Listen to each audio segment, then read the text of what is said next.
Alhamdulillah, Ibu juga alhamdulillah sehat.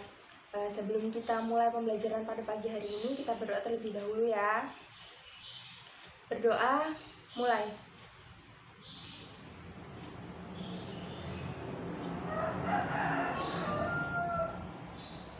Selesai. Untuk kehadiran, absensi hadir semua ya hari ini. Baik, untuk pertemuan pada pagi hari ini di mata pelajaran IPS kita akan membahas tentang ASEAN.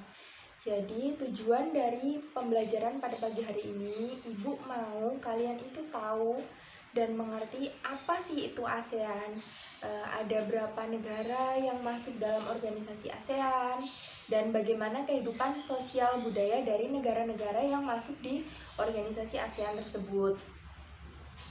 Jadi langsung saja kita langsung masuk ke pembelajaran pada pagi hari ini. Sebelumnya Ibu mau bertanya sama kalian, apa sih itu ASEAN? Ada yang tahu apa itu ASEAN?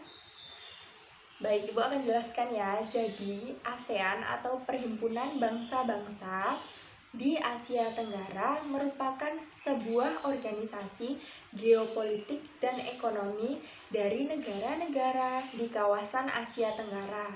Jadi ASEAN ini didirikan di Bangkok, Thailand pada tanggal 8 Agustus 1969. Lalu negara mana saja sih Bu yang termasuk dalam organisasi ASEAN? Baik, jadi negara-negara yang termasuk dalam organisasi ASEAN itu ada 11 negara. Yang pertama adalah Indonesia, yang kedua ada Malaysia, yang ketiga ada Filipina, yang keempat ada Singapura, yang kelima ada Thailand, selanjutnya ada Vietnam, Brunei Darussalam, yang kedelapan ada Myanmar, yang kesembilan ada Kamboja, yang ke-10 ada Laos, dan yang terakhir ada Timor Leste. Sekarang Ibu mau kalian baca, di situ ada teks kan, di buku kalian masing-masing ada teks tentang bunga yang ada di negara ASEAN. Kalian baca, Ibu beri waktu 3 menit, lalu nanti setelah kalian baca, kita bahas bersama-sama ya. Baik, sudah selesai? Oke. Ibu akan membahas sedikit ya tentang bunga yang ada di negara ASEAN. Jadi, bunga yang indah itu bukan hanya ada di Indonesia saja. Negara-negara lain seperti negara tetangga pun memiliki bunga yang cantik-cantik juga. Karena kondisi geografis yang hampir sama, bunga yang tumbuh tidak jauh berbeda jenisnya. Jadi antara negara Indonesia dan negara-negara tetangga seperti Malaysia, Singapura itu memiliki beberapa jenis bunga yang sama. Kalian bisa lihat ya di gambar, itu adalah contoh dari bunga sepatu. Jadi bunga sepatu itu tumbuh di Indonesia dan Malaysia. Bunga ini dapat digunakan sebagai pewarna. Jadi bunga sepatu kan warnanya merah, bisa nih dipakai buat pewarna alami. Di Malaysia dinamakan sebagai bunga raya dan merupakan bunga nasional negara Malaysia. Untuk contoh selanjutnya ada bunga Kamboja. Di sampingnya bunga sepatu ada bunga Kamboja kan di buku kalian.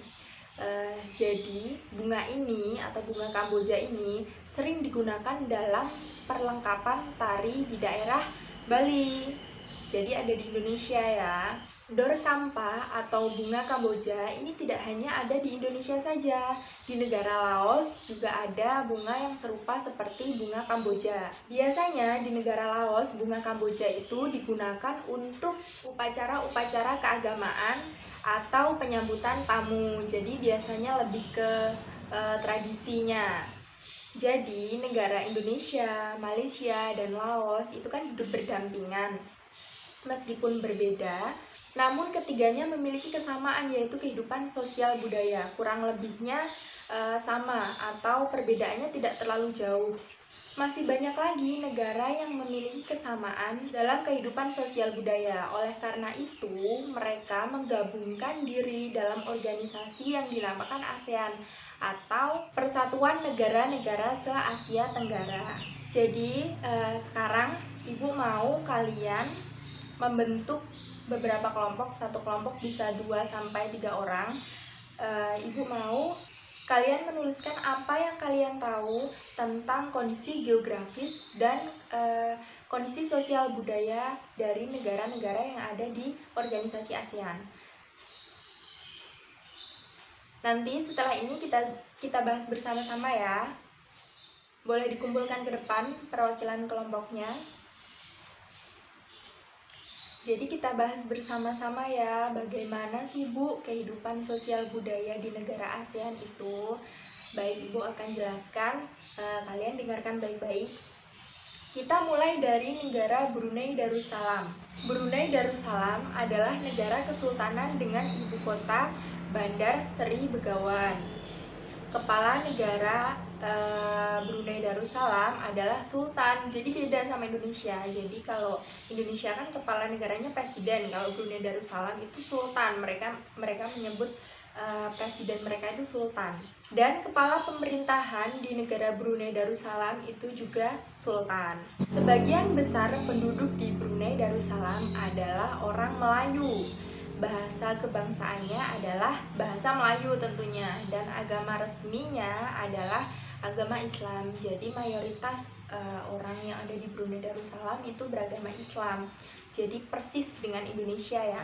Brunei Darussalam terkenal sebagai pengekspor minyak mentah, gas alam, dan produk minyak yang terkenal. Jadi di Brunei Darussalam itu terkenal akan minyaknya. Selanjutnya ada Malaysia. Malaysia adalah sebuah negara kerajaan dengan ibu kota Kuala Lumpur. Banyak yang tahu ya. Kepala negara di negara Malaysia ini adalah raja, sedangkan kepala pemerintahannya adalah Perdana Menteri. Wilayah Malaysia terdiri dari Malaysia Barat dan Malaysia Timur. Jadi wilayah Malaysia itu dibagi menjadi 2. Penduduk asli di wilayah Malaysia itu tentunya Melayu ya. Bahasa resminya juga bahasa Melayu. Jadi Malaysia dengan Brunei Darussalam itu sama. Bahasa resminya itu bahasa Melayu. Agama mayoritas di negara Malaysia juga sama dengan Indonesia dan Brunei Darussalam, yaitu Islam. Mata pencaharian penduduk di Malaysia itu ada pertanian, pertambangan, dan perindustrian. Pertambangan menghasilkan biji timah. Jadi pertambangan di negara Malaysia ini yang menghasilkan biji timah ini itu termasuk yang terbesar di dunia. Keren ya Malaysia. Selanjutnya ada Singapura. Jadi Singapura adalah sebuah negara republik dengan ibu kota Singapura. Kepala negara Singapura adalah presiden. Jadi Singapura sama Indonesia itu sama. Kepala negaranya disebut dengan presiden. Kepala pemerintahannya adalah Perdana Menteri. Bahasa resmi Singapura adalah bahasa Inggris. Jadi bukan berbeda dengan bahasa di Malaysia dan Brunei Darussalam yang bahasa resminya Melayu. Di Singapura itu bahasa resminya bahasa Inggris. Singapura adalah negara di Asia Tenggara yang memiliki pendapatan paling tinggi. Jadi di antara negara-negara yang termasuk dalam organisasi ASEAN, Singapura itu termasuk negara yang berpendapatan paling tinggi. Jadi orang-orang di Singapura itu kaya ya. Selanjutnya ada Thailand. Ada yang pernah dengar Thailand itu dijuluki dengan negara gajah putih? Ada yang pernah dengar? Tahu nggak artinya apa? Kenapa Thailand itu dijuluki sebagai negara gajah putih? Karena Thailand itu satu-satunya negara di Asia Tenggara yang tidak pernah dijajah sama sekali. Jadi Thailand itu dijuluki sebagai negara gajah putih. Kepala negara di negara Thailand itu disebut dengan raja. Jadi otomatis ya Thailand itu negaranya kerajaan. Sedangkan kepala pemerintahannya adalah Perdana Menteri. Sebagian besar penduduk Thailand menganut agama Buddha. Jadi kalaupun ada orang yang beragama Islam di negara Thailand itu pasti sangat minoritas. Bahasa kebangsaan negara Thailand itu adalah Thai, mereka menyebutnya bahasa Thai. Jadi mata pencaharian penduduk di negara Thailand itu sebagian besar adalah pertanian, ada yang kehutanan, ada yang pertambangan, ada yang industri, dan lain-lain. Negara Thailand itu merupakan negara penghasil beras terbesar di Asia, di bagian Asia, dan menduduki peringkat ketiga penghasil beras terbesar di dunia. Negara Thailand dijuluki juga dengan sebutan 1000 pagoda, negara 1000 pagoda, dan lumbung padi ASEAN, karena negara Thailand itu negara penghasil beras terbesar di negara yang termasuk wilayah Asia. Selanjutnya ada Filipina. Filipina adalah negara yang berbentuk republik dengan ibu kota Manila.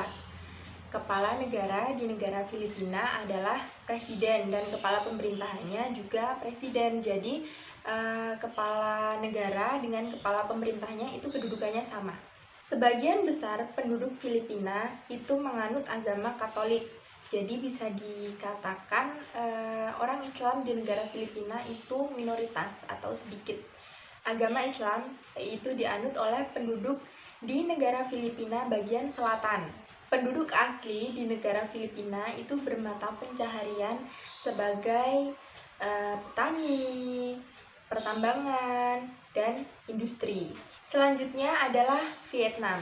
Vietnam adalah negara berbentuk republik sosialis. Kepala negara di negara Vietnam adalah presiden, dan kepala pemerintahannya adalah Perdana Menteri. Ibu kota negara Vietnam adalah Hanoi. Penduduk Vietnam menganut agama Buddha. Penduduk Vietnam itu menganut 3 agama, yaitu Buddha, Taoisme, dan Konghucu. Perekonomian sebagian besar penduduk di negara Vietnam itu adalah pertanian. Jadi padi merupakan hasil utama dari negara tersebut. Selanjutnya ada Kamboja. Kamboja adalah negara yang berbentuk kerajaan, dipimpin tentunya oleh seorang raja. Sedangkan kepala pemerintahan di negara Kamboja itu adalah Perdana Menteri. Ibu kota dari negara Kamboja yaitu Phnom Penh. Sebagian besar penduduk di negara Kamboja itu bermata pencaharian sebagai petani. Selanjutnya ada Myanmar. Myanmar merupakan negara berbentuk republik dengan kepala negara, presiden, dan kepala pemerintahan seorang Perdana Menteri. Myanmar itu termasuk negara yang termiskin di dunia. Jadi rakyat di negara Myanmar ini hidup di sektor pertanian yang menghasilkan beras, jagung, tembakau, jeruk, dan kopi. Bahasa resmi yang digunakan oleh masyarakat Myanmar yaitu bahasa Lao. Sebagian besar penduduk Myanmar itu beragama Buddha. Baik, negara yang terakhir yaitu Timor Leste. Timor Leste atau Timor Lorosae merupakan negara republik yang belum lama merdeka. Negara ini melepaskan diri dari Republik Indonesia. Jadi dulu itu Timor Leste itu termasuk bagian dari negara Indonesia. Sebagai provinsi ke-27 pada tahun 1999. Presiden pertamanya yaitu Sanana Gusmao. Penduduk Timor Leste sebagian besar bermata pencaharian sebagai petani. Bahasa yang digunakan adalah bahasa Indonesia Portugal. Jadi ada bau bahasa-bahasa Indonesianya ya, karena Timor Leste dulu bagian dari negara Indonesia. Sebagian besar penduduk Timor Leste itu beragama Katolik atau non-Muslim. Semuanya sudah paham ya bagaimana kehidupan sosial budaya di negara-negara ASEAN. Sekarang Ibu mau masing-masing dari kalian itu menuliskan 2 negara dengan kehidupan sosial budayanya itu bagaimana secara lengkap. Di pertemuan selanjutnya nanti kita bahas bersama-sama. Jadi pekerjaan rumahnya atau PR-nya itu ya. Baik, mungkin cukup materi untuk hari ini.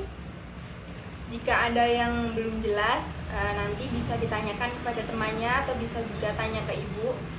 Untuk mengakhiri pertemuan pada pagi hari ini, kita berdoa terlebih dahulu. Berdoa, mulai. Selesai. Ibu akhiri, wassalamualaikum warahmatullahi wabarakatuh.